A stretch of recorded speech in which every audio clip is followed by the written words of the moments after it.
What is the most used operating system in the world? If you say Windows, you are wrong. If you say Linux, and on this channel we have said it more than once, you are wrong all the same. And I was wrong too. The most widespread operating system on the planet is one you never installed, one you never chose.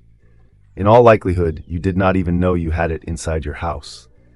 And that is not the most absurd part. The most absurd part is that the man who wrote it did not know either. Today I am telling you the most ironic story in computing. The story of an operating system born to rebel against a license and killed 20 years later by a license. Let's start with something almost nobody tells. Minix was not born out of ambition. It was born out of spite, or rather, out of necessity. Until the 1970s, if you wanted to teach how an operating system really works, you used the source code of Unix. It was readable, and it was studied in hundreds of universities. Then AT&T, the company that owned Unix, realizes it has a gold mine on its hands, and with version 7, it changes the license. The new license explicitly forbids studying the source code inside a course. Overnight, teaching operating systems on the real code becomes illegal. Professors all over the world go back to theory, to the blackboard, to fake systems. One of these professors in Amsterdam, faced with that ban, does something we would today call pure hacking. His name is Andrew Tanenbaum. Almost all of you know who he is, but I will recap the story anyway. In 1984, he sets out to rewrite an entire operating system, from scratch, compatible with Unix for the user, but completely different inside. And above all, without copying a single line of AT&T's code. Not one line of theirs, no constraint of theirs, no license of theirs. He calls it Minix. It is an act of liberation. He gets around the wall that a company had built around knowledge, and he makes it truly small. Minix runs on a computer with 256 kilobytes of memory and a floppy. The heart of the system is about 12,000 lines of code, few enough that they can all be read and understood. Small, readable, dissectable like a frog in a biology lab. Even the Minix mascot is a raccoon, chosen because it is agile, smart, and eats insects. And here is the first seed of everything. Tanenbaum wanted to keep this system small. It had to fit into a one-semester course. So for years he refuses to let it grow. People send him patches, new features, improvements, and he says no, because adding things means ruining the teaching tool. And this is where a Finnish student walks in a room in Helsinki, with a freshly bought 386 and fed up with the limits of Minix. His name is Linus Torvalds. And in 1991, instead of waiting for the professor's permission, he writes his own kernel. So, first irony. Linux exists in part precisely because Tanenbaum had said no too many times. And Linux was not even supposed to be called Linux. Torvalds had called it Freax, a blend of free, freak, and Unix. The name Linux felt too egotistical to him, too much about himself. But when he uploads the files to the university server, the administrator, a certain Ari Lemke, decides that Freax is a horrible name, and without asking anyone, he creates the folder and calls it Linux. And that is how it stayed. The most important operating system in history is called that, because one guy did not like another name. Torvalds was so attached to that name that inside the source code he even put an audio file to teach how it is pronounced. Now the part about the fight between Tanenbaum and Torvalds, the one where he calls Linux obsolete and says he would have failed him, I will spare you. You can find it told in 1,000 other videos. It is an overtold story. What they almost never tell you is the umbilical cord between the two. The first versions of Linux were not only inspired by Minix, they physically ran on the Minix file system. For years, the disk of a Linux machine was formatted with the file system that Tanenbaum had written to teach his students. The son was still walking in his father's shoes. And here we arrive at the fork that decides the whole story. The fork of the license. Because at the start, neither of the two was really free. Minix was tied to the book under a restrictive license, and Torvalds releases the first version of Linux under a license of his own, which forbade making money from it. Then the two make opposite choices. Tanenbaum in 2000 frees Minix under the BSD license, a permissive license which says do what you want with my code, even close it, even sell it, as long as you keep my name. Torvalds instead, already in 1992, puts Linux under the GPL, copyleft, a license that says you can do almost anything, but if you modify and distribute, you are obliged to give the code back to everyone.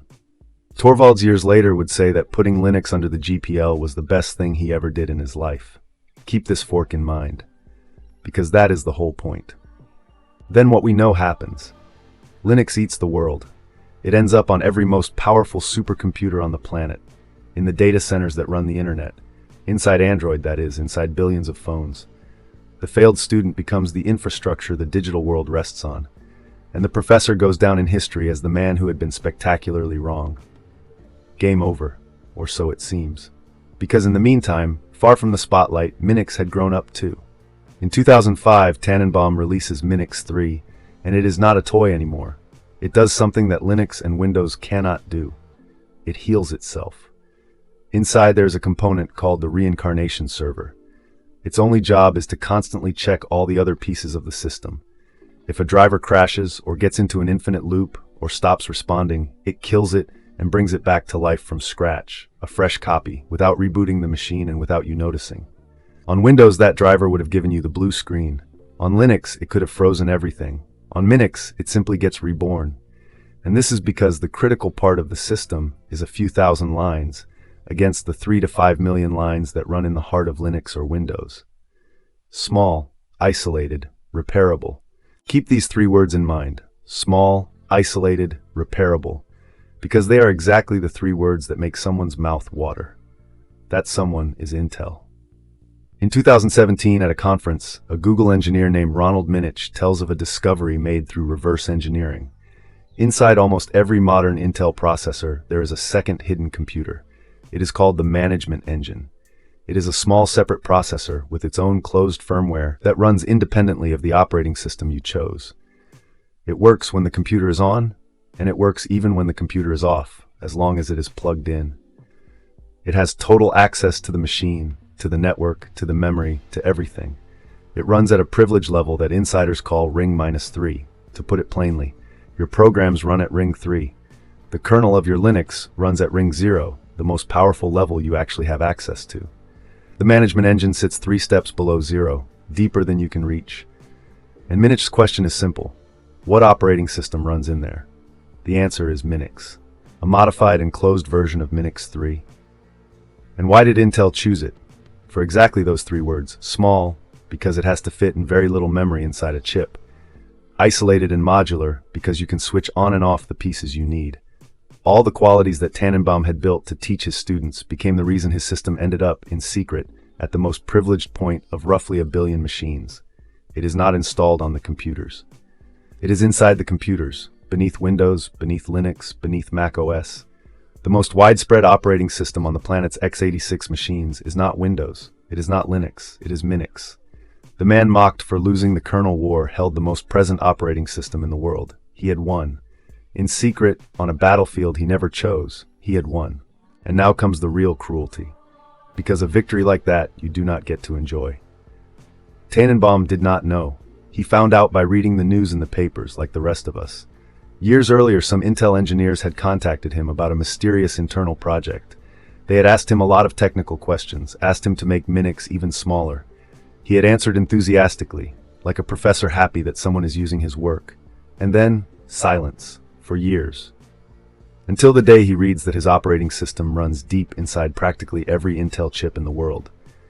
So he writes an open letter to the head of Intel. And the tone is not anger, it is worse. It is the wounded politeness of someone who asks for nothing. He says, in essence, thank you for putting Minix inside your chips. I guess that makes it the most used operating system in the world. More than Windows, more than Linux, more than Mac OS. And I did not even know. I did not want money. The license does not require it. That is fine. It would only have been nice if someone had told me. As a courtesy. As a courtesy. This is the man who was right, asking only for a thank you that will never come. And now remember the fork, the 2 licenses. Because that is where everything is decided. Intel was able to take Minix, modify it, close it, seal it inside a proprietary blob at the most hidden point of your machine, and give back not a single line. Legally perfect. The BSD license allows it. Now play a game.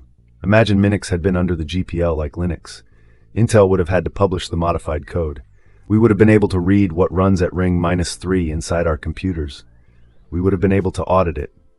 Maybe Intel would not even have used it. The freedom that Tanenbaum gave away with no conditions became the brick used to build one of the most closed and powerful black boxes in modern computing. a subsystem that he himself, as an honest man, called a potential security hole, a dangerous thing he does not like. And here I put in my own view, because this is the meaning of it all. I always say that the arrogance of knowledge clouds the wide-angle vision. A professor unable to see that Linux, the kernel, had real potential. Unable to see that the BSD license is not freedom, it is a heavy weapons store left open and freely accessible to everyone, and it is only natural that sooner or later some bad actor will walk in. Unable to grasp the power of the GPL, it is humility that truly gives depth, not mere knowledge and being right. And here's the greatest irony of all. Tanenbaum was right about almost all of the code, the microkernel, the modularity, the reliability. He was right, and that is precisely why Intel chose his creation. But he was wrong about the one thing that really matters. Freedom is not defended by the best code, it is defended by the right license. On paper, Torvalds lost the technical debate, but in reality, he won history, because he had understood something the professor never understood. That being right on paper means nothing if reality goes in another direction. And that without copyleft, your gift ends up walled inside someone else's machine. So the next time you turn on your computer, think about one thing. Beneath your Linux, beneath the operating system you chose with care, there is another operating system that you did not choose, that you cannot see, that you cannot fully turn off. And it is the toy of a professor who only wanted to free knowledge. We are all, without knowing it, Minix users. And what we should take home is not that the story is ironic, even though it is brutally so. It is that a license is not a bureaucratic detail. It is the difference between something given to you that comes back to light everyone's way, and something given to you that ends up walled inside a black box, against you. See you in the next video, and may Linux be with you.